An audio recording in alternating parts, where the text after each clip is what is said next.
दोस्तों, क्या भारत दुनिया का नया एआई कैपिटल बनने जा रहा है? दिल्ली के भारत मंडपम में कुछ ऐसा शुरू हुआ जो अगले 10 सालों के लिए आपकी नौकरी, आपकी कमाई और आपके देश की अर्थव्यवस्था की दिशा तय कर देगा। पीएम मोदी ने उद्घाटन किया है इंडिया एआई इम्पैक्ट समिट 2026 का, जहां ओपन एआई, गूगल और एंथ्रोपी के बड़े-बड़े नाम एक ही छत के नीचे जमा हुए हैं।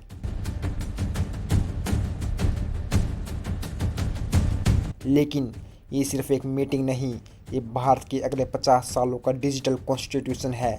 आज के वीडियो में हम 5 दिन के एआई महाकुंभ का कच्चा चिट्ठा खोलेंगे। क्या सच में एआई हमारी इकोनॉमी में 15 लाख करोड़ जोड़ने वाला है? और वो कौन सा सीक्रेट रोड मैप है जो भारत दुनिया के लिए बनाने जा रहा है? सबसे पहले इस इवेंट की गहराई को समझिए। थीम रखी गई सर्वजन हिताय सर्वजन सुखाय, यानी ऐसी टेक्नोलॉजी जो सिर्फ अमीरों के लिए नहीं बल्कि हर भारतीय के काम आए। पीएम मोदी ने एक्सपो का उद्घाटन करते हुए कई पवेलियन देखे, खासकर रिलायंस जियो के एआई हेल्थ केयर और एजुकेशन टूल्स। भारत अब सिर्फ दुनिया का बैंक ऑफिस नहीं रहा बल्कि ग्लोबल साउथ का वो लीडर बन गया है जहां 100 से ज़्यादा देश इस वक्त दिल्ली की तरफ देख रहे हैं। 20 से ज़्यादा देशों के प्रमुख और 500 से ज़्यादा टेक लीडर्स यहां मौजूद हैं, क्योंकि उन्हें पता है कि दुनिया का सबसे बड़ा एआई डेटा भारत के पास है।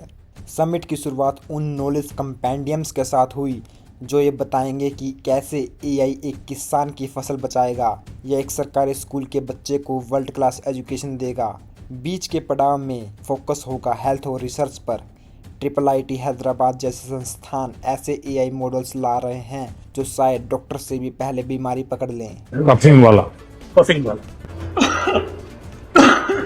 उसके बाद जैसे ये रिकॉर्डिंग खत्म हुआ, उसके बाद ये तुरंत पूछता है ये सब आपने सही दिया, अभी एनालाइज कर देगा और मेरे को बोला मेरे पास टीवी नहीं है।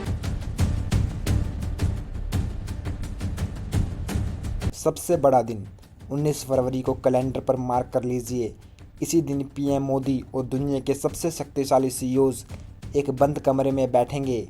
यहीं तय होगा कि भारत में कितने अरब डॉलर्स का निवेश और आने वाला है। द ग्रैंड फिनाले, आखिरी दिन, दुनिया को मिलेगा ग्लोबल एआई रोड मैप। पहली बार भारत बैठकर तय करेगा कि दुनिया में एआई के नियम क्या होंगे। हमारा गोल है कि सॉवरेन बनना चाहिए, पूरा आत्मनिर्भर बनना चाहिए। अब आते हैं उस बात पर जो आपके पर्स से जुड़ी हुई है। नीति आयोग का अनुमान है कि 2030 तक एआई भारत की जीडीपी में 15 से 20% की ग्रोथ जोड़ सकता है। सरकार ने भी कोई कसर नहीं छोड़ी है। इंडिया एआई मिशन के तहत $1.1 बिलियन का वेंचर कैपिटल फंड पास किया गया है ताकि आपके जैसे यंग स्टार्टअप्स को पैसा मिल सके। इन्वेस्टमेंट के नज़रिए से बैंकिंग और फिनटेक में एआई के आने से फ्रॉड 90% तक कम हो सकते हैं।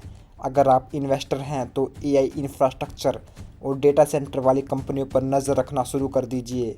यह समिट उन डील्स की नींव रख रहा है जो अगले कुछ महीनों में शेयर मार्केट में हलचल मचाएंगी। लेकिन एक सवाल सबके मन में है, क्या नौकरियां जाएंगी? कड़वा सच ये है कि रूटीन जॉब्स खतरे में हैं, लेकिन ये समिट अपस्किलिंग पर जोर दे रहा है। 2026 के अंत तक भारत को लाखों ऐसे लोग चाहिए होंगे जिन्हें एआई चलाना आता हो।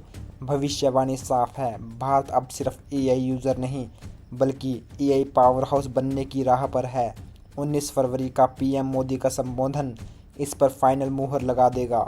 आपको क्या लगता है कि एआई के आने से हमारे देश वाकई में सुपर पावर बन पाएगा या फिर हमें नौकरियों की चिंता करनी चाहिए? वीडियो अच्छा लगे तो उन दोस्तों के साथ शेयर करें जो आईटी या फाइनेंस में हैं। लाइक करें और सब्सक्राइब बटन को एआई स्पीड से दबा दें।